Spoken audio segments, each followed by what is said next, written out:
नमस्कार। आज हम बात करेंगे गट मोटिलिटी की कमी की वजह से जो पाचन तंत्र संबंधित समस्याएं होती हैं उनके विषय में। गट मोटिलिटी क्या है? इसको पेरिस्टाल्सिस का वीक होना भी बोला जाता है। जीआई मोटिलिटी मतलब गैस्ट्रो इंटेस्टिनल ट्रैक्ट का जो मोटाइल फंक्शन है, जो खाना ऊपर से नीचे की तरफ उतरने का प्रोसेस जो है उसका वीक हो जाना क्या होता है, और इसको आंतों की कमजोरी या फिर वोवेल मूवमेंट की कमजोरी भी कहा जाता है। इसके कारण क्या है, इसको कैसे पहचाना जा सकता है, जब यह प्रॉब्लम होती है तो लक्षण क्या क्या आते हैं, और अगर इसको आपको परमानेंटली ट्रीट करना है, हमेशा के लिए इस समस्या को जड़ से खत्म करना है, तो जड़ पर वार करना आवश्यक है, तो जड़ पहचानना भी आवश्यक है। और हम जड़ को कैसे पहचान पाएंगे, ये सारी बातें आज हम डिस्कस करेंगे इस वीडियो में। प्लीज आप इस वीडियो को अंत तक जरूर देखें। पाचन तंत्र से संबंधित जितनी भी समस्याएं हैं उन समस्याओं का सबसे पहला जो सबसे मूल कारण होता है वो होता है अपच। अपच मतलब खाने का न पचना, और जैसे ही खाना पचना बंद होता है तो फिर उसके कई सारे जो ब्रांचेज हैं वो खुलना चालू हो जाते हैं, और फिर पाचन तंत्र के विभिन्न प्रकार के रोग आपके शरीर में दस्तक देना शुरू कर देते हैं। कैसे हम जीआई ट्रैक्ट को पूरा समझें, इसके लिए सबसे पहले हम पाचन तंत्र का एक डायग्राम बना लेते हैं। पाचन तंत्र सामान्य तौर पर इस तरीके से एक ट्रैक्ट होता है, ऐसे। अब ये तो हो जाएगी नासिका, और ये जो है ये हो जाएगा अपर लिप, ये लोअर लिप, ये ऊपर के दांत, ये नीचे के दांत, और ये यहां पर इस तरीके से जीभ होगी। ये पूरा का पूरा गला होगा, ये आहार नाल, और आहार नाल के बाद ये आमाशय, और आमाशय के बाद इस तरीके से छोटी आंत, छोटी आंत के बाद में इस तरीके से यहां से अब आएगी बड़ी आंत, ये, और इस ये जो है बड़ी आंत यहां पर एनस के रूप में ऐसे एंड होती है। यह है पूरा पाचन तंत्र। अब इस पाचन तंत्र में कौन से अंग हैं, और गट मोटिलिटी किसको बोला जाता है, ये तो हो गया जी मतलब गैस्ट्रो, और ये जो है ये स्मॉल इंटेस्टाइन और ये लार्ज इंटेस्टाइन। तो दोनों small intestine plus large intestine दोनों को मिलाकर के आइदर वोवेल बोला जाता है और गट बोलते हैं। तो अब हम देखेंगे ये वोवेल मूवमेंट या फिर गट मोटिलिटी या गट मूवमेंट या फिर गैस्ट्रो इंटेस्टाइन। ये इंटेस्टाइन जो है दो भागों में विभाजित हैं, स्मॉल और लार्ज। तो गैस्ट्रो इंटेस्टिनल मोटिलिटी मतलब आमाशय से लेकर के छोटी आंत और बड़ी आंत तक के हिस्से में खाने का ऊपर से नीचे की तरफ चलने का प्रोसेस जो है इसको बोला जाता है जीआई मोटिलिटी। ठीक है। अब ये जीआई मोटिलिटी का मतलब क्या है, ये तो आमाशय और आंत, छोटी वाली और बड़ी वाली आंत का मूवमेंट है। अब जब आमाशय और आंतें मूवमेंट करेंगी तो वो क्यों मूवमेंट कर रही हैं, क्योंकि उनमें जो भोजन पहुंचाया जाएगा उस भोजन का मूवमेंट आवश्यक है, और अगर वो भोजन प्रॉपरली ऊपर से नीचे की तरफ मूव कर रहा है, क्योंकि आंतें मूव करेंगी इसलिए भोजन मूव कर पाएगा। इसके लिए बहुत आवश्यक होता है आपका जीआई मोटिलिटी का ठीक रहना, या फिर इसको गट मोटिलिटी का ठीक रहना बोल सकते हैं, या फिर इसको वोवेल मोटिलिटी का ठीक रहना बोल सकते हैं, या फिर इसको पाचन तंत्र में आंतों का ठीक तरीके से काम करना बोल सकते हैं। अब जब इनमें कहीं कोई गड़बड़ी आएगी तो गट मोटिलिटी का वीक होना, या फिर जीआई मोटिलिटी का वीक होना, या फिर वोवेल मूवमेंट्स का वीक होना, या फिर इसको पाचन तंत्र का कमजोर होना, या फिर आंतों की कमजोरी, और साथ में इसको ये जो मूवमेंट है इस मूवमेंट को पेरिस्टाल्सिस भी बोला जाता है। तो अगर इसमें कहीं कोई गड़बड़ी आएगी तो पेरिस्टाल्सिस का वीक होना। अब ये तो हो गया वीक होना। अब जरूरी नहीं है कि ये कमजोर ही हो, ये हो सकता है हाइपर मोटाइल हो जाए। तो जीआई ट्रैक्ट का हाइपर मोटाइल होना, इस तरीके से सारा का सारा हाइपर भी हो सकता है। आज हम बात करेंगे या तो कमजोर पड़ रहा है ये सिस्टम, या फिर ये बहुत ज्यादा एक्टिंग कंडीशन में आ गया है, बहुत ज्यादा जल्दी जल्दी काम कर रहा है। दोनों ही स्थितियां शरीर के लिए तो नुकसानदायक ही होती हैं। क्यों होती हैं? क्योंकि अगर जल्दी काम नहीं कर रहा है तो गड़बड़, मतलब नॉर्मल से नीचे है तो भी गड़बड़, और नॉर्मल से ऊपर हो गया तो भी गड़बड़। समस्या का समाधान कब होगा? जब सामान्य हो कोई। तो सामान्य फंक्शन इनका होना बहुत आवश्यक है, और इनका सामान्य फंक्शन अगर होगा तो किन किन रूपों में हमको फायदा मिलेगा हम वो देखें।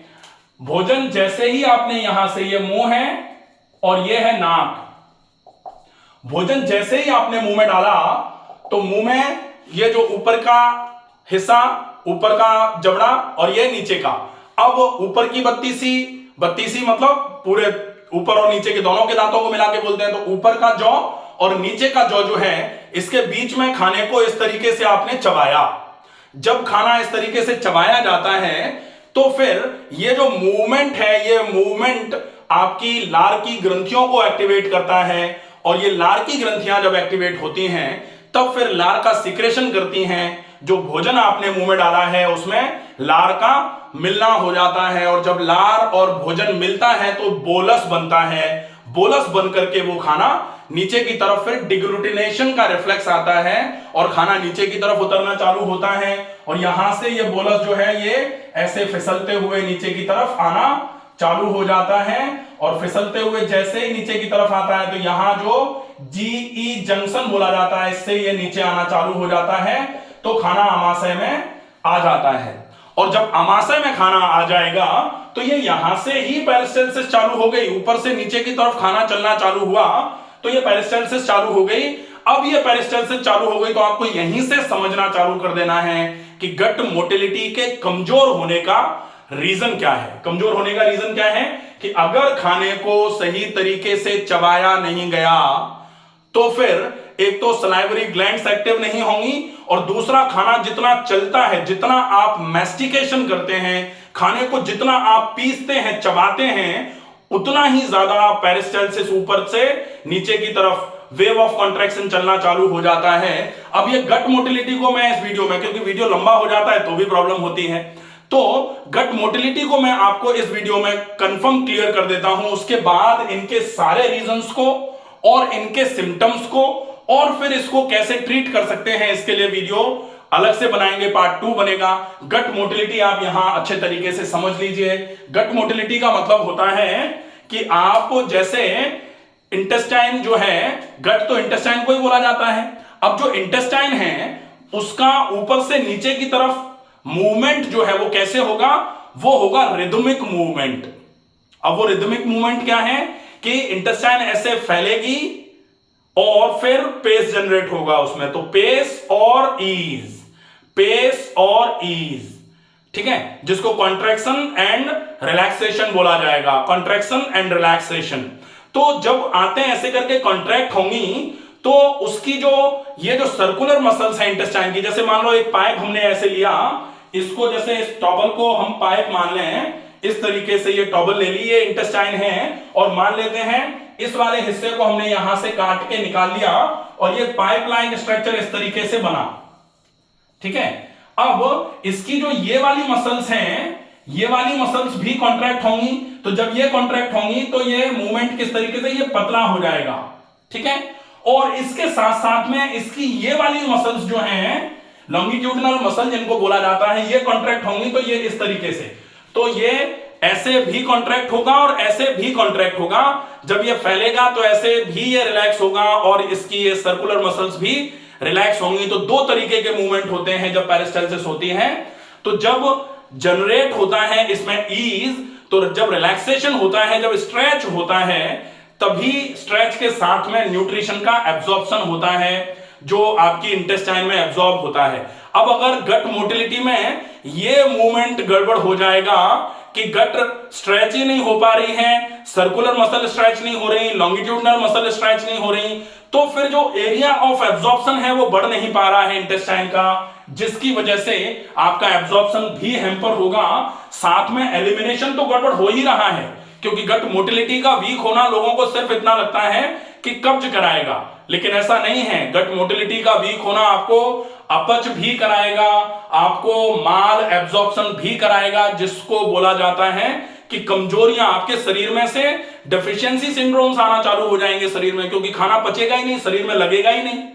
फिर इसके बाद जब खाना पड़ा पड़ा सड़ेगा तो यही गट मोटिलिटी का कमजोर होना आपकी आंतों में सूजन कराने का कारण बनेगा, और जब खाना पड़ा पड़ा सड़ेगा तब फिर जब सड़ेगा, जब इसमें से एब्जॉर्प्शन नहीं हुआ है तो यहीं रुका रहेगा, निकलेगा नहीं, क्योंकि इसमें से न्यूट्रिशन अभी एब्जॉर्ब नहीं हुआ है। ब्रेन हमेशा ये चाहता है कि जो हमने मुंह में खाया था उसमें से पूरा न्यूट्रिशन एब्जॉर्ब हो और वो हमारे पूरे शरीर में लगे, उसके बाद जो बकाया बेकार की चीजें बचती हैं वो एलिमिनेट हों। जब तक इसमें न्यूट्रिशन पड़ा हुआ है तब तक ये एलिमिनेट नहीं होगा। अगर नॉर्मल कंडीशन की बात करते हैं तो अगर कभी किसी को बहुत ज्यादा डायरिया टाइप का हो जाता है तो आपने बादाम का या अखरोट का हलवा खाया अभी, वो तुरंत की तुरंत निकलेगा, क्योंकि वहां आपका ब्रेन आपके बॉडी के साथ कोऑर्डिनेट ही नहीं कर पा रहा। वही तो बीमारी का कारण, वही तो बीमारी कहा जाता है। तो ये गट मोटिलिटी का वीक होना बीमारी में भी होता है, ये किसी इंफ्लेमेशन में भी होगा और ये किसी इंफेक्शन में भी होगा। तीनों ही कारण आपके लिए रेस्पॉन्सिबल कॉजेज माने जाएंगे। इसका और भी कारण होगा, वो कारण होगा आपका खाने को जल्दी खाना। एक कारण और होगा, आपके खाने में अगर रफेज कम किया है आपने तो भी खाना जब तक प्रॉपर तरीके से डाइजेस्ट नहीं हो जाएगा वो गड़बड़ होगा। कारण एक यहां GET गैस्ट्रिक एम्पटिंग टाइम बोला जाता है।